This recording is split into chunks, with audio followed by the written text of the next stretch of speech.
Hello everyone, मैं लेके आई हूँ आज सूजी की इडली वाली रेसिपी।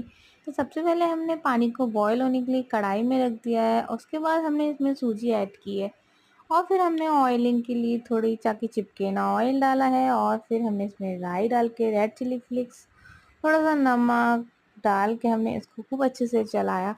और हमें तब तक चलाते रहना है जब तक कि हमारा गाढ़ा सा मिक्सचर नहीं बन जाता।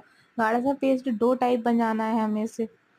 तो हम इसे चलाते रहेंगे और ये हमारा आटे की तरह थोड़ा सा मतलब गीला टाइप होगा और ये हमारा डो टाइप बन जाएगा। और हमारा ये कुछ इस तरह से बन के आ गया था। फिर हमने इसमें ऑयलिंग लगा के अपने शेप और साइज़ के अकॉर्डिंग इसका शेप दे सकते हैं। कुछ इस तरह से हमने अपना साइज़ दिया था और फिर हमें इसे फ्राई करेंगे। फ्राई में मैंने अनियन और टमाटो डाला। आप अपने अकॉर्डिंग इसमें वेजिटेबल्स भी ऐड कर सकते हैं।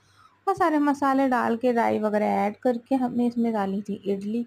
और ये हमारी बनके तैयार हो चुकी थी सूजी वाली इडली, कढ़ाई इडली। गाइस सच में टेस्टी थी, आप भी ज़रूर ट्राई करें एंड सब्सक्राइब करें। Thank you.